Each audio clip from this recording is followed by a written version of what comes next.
So we have just another dark story about Trump and his absolute assault on LGBTQ rights. This is from the BBC. Trump ends fundraising for LGBTQ youth option on National Suicide Hotline. Okay. We're going to read this article. Stick around to the end because I'm going to go over how much money this program actually cost to fund and compare it to some other things that Trump has spent money on. And it's crazy, to say the least. Excuse me. Anyways, a part of a U.S. National Suicide Prevention Hotline that caters for LGBTQ young people says it will soon close after the Trump administration cuts its funding. The administration has accused the service of radical gender ideology.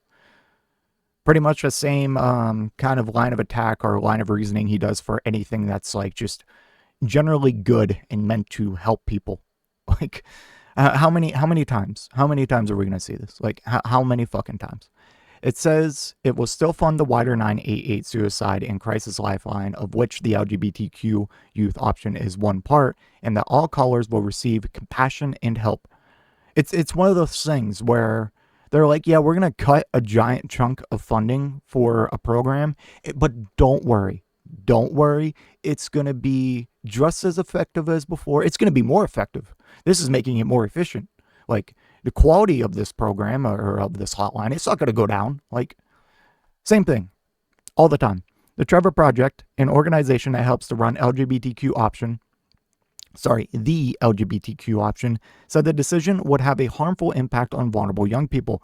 Suicide prevention is about people, not politics, said James Black, the organization's CEO. He said his service had been told to close within 30 days. The administration's decision to remove a bipartisan evidence-based service that has effectively supported a high-risk group of young people through their darkest moments is incomprehensible, Mr. Black added. The decision comes during International Pride Month, which celebrates LGBTQ culture and history. This dude's just a hateful motherfucker. Holy crap.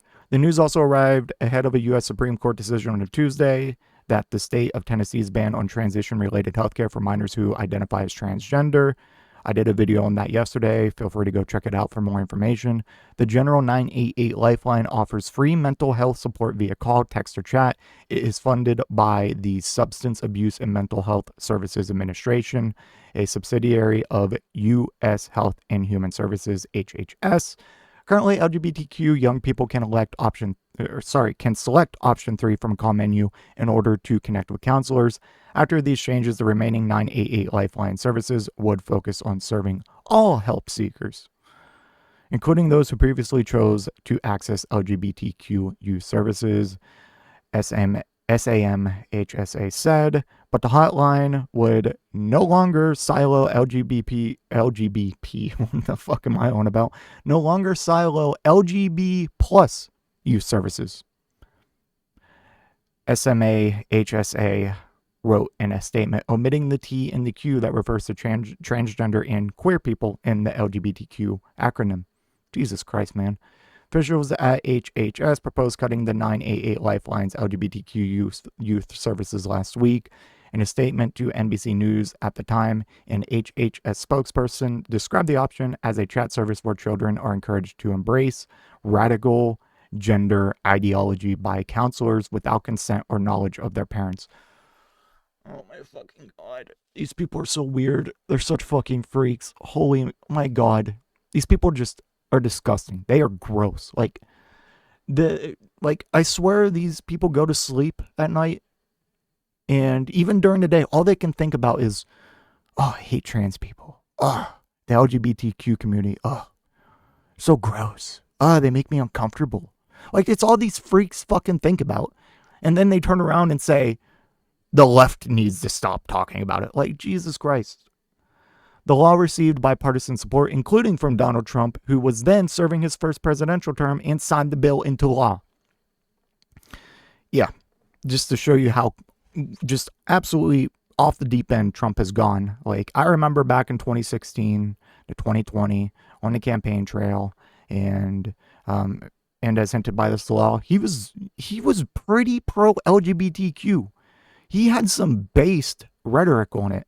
You had him hugging the like pride flag, and he was asked by like a reporter, it's like, what do you think about trans people using, different bathrooms that aren't their bathroom, that aren't for their gender assigned at birth?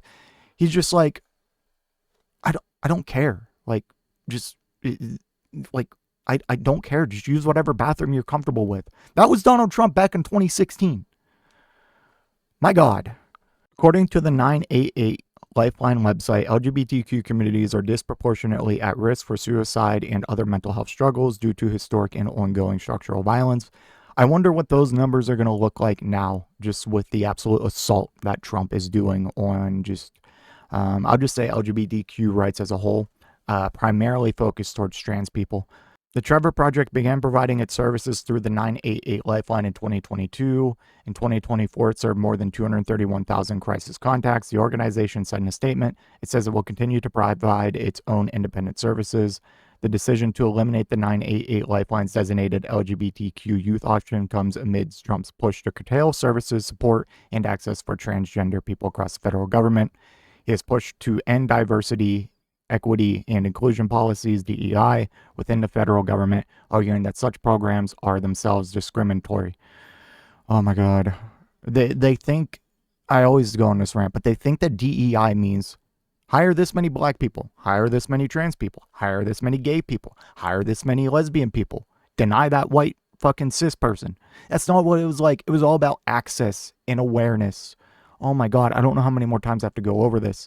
The president also ordered the removal of transgender service members from the U.S. military. I completely forgot about that in just the midst of everything going on. Jesus. And issued an executive order that the U.S. would only recognize two sexes, male and female. Forgot about that too. Just add that to my fucking list here at the end. The U.S. Department of State also announced it would no longer allow applicants to choose X as their gender on U.S. passports.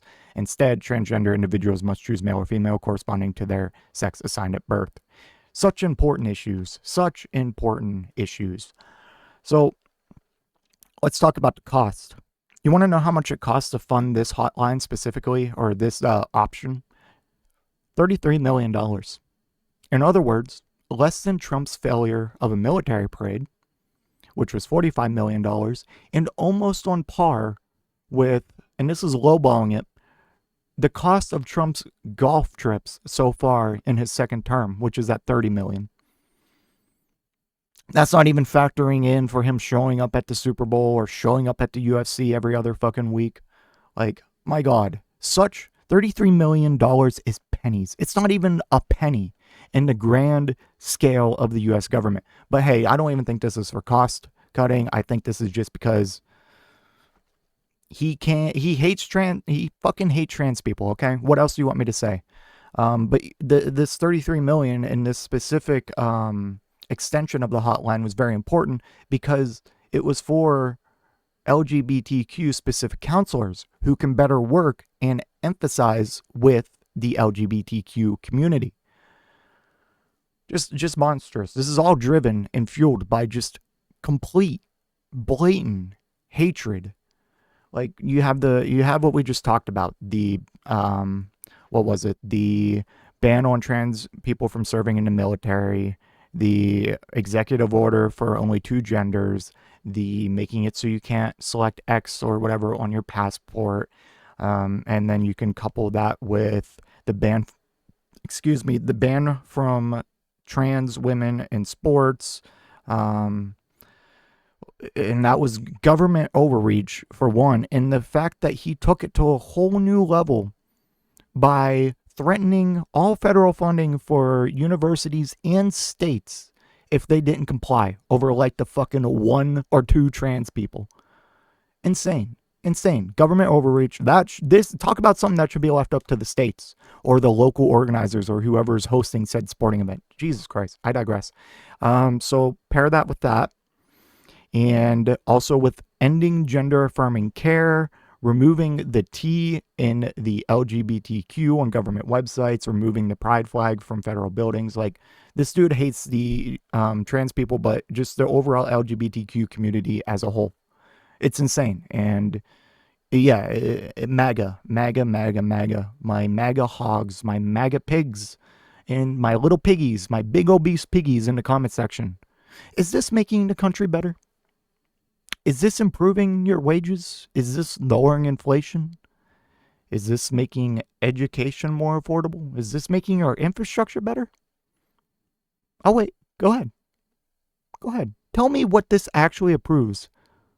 Aside from satiating your fucking sick ass fucking fantasies and egos regarding the LGBTQ community. Like, if you're cheering this ban on, or if you're cheering all of this on in general, you're just a hateful fucking hog. And the only thing that you care about is hurting people and triggering people. Like, genuinely, and I mean this from the bottom of my heart, fuck you, you garbage ass deployable motherfuckers. Like, oh my god, a trans person makes you uncomfortable, you don't like the way they look. Yeah, let's just take away all their rights and then blame them for everything. God. Fucking bunch of jokes. Jesus Christ. Let me know what you think in the comment section down below. And I will see you in the next one. If you made it to this point in the video, I just want to give a special thank you. If you enjoyed it, please hit that like button down below. And if you really enjoyed it, maybe consider hitting that subscribe button while you're down there. I want to hear your thoughts in the comment section. I will try to reply to any and all comments that I can. Until next time, watch that video on screen.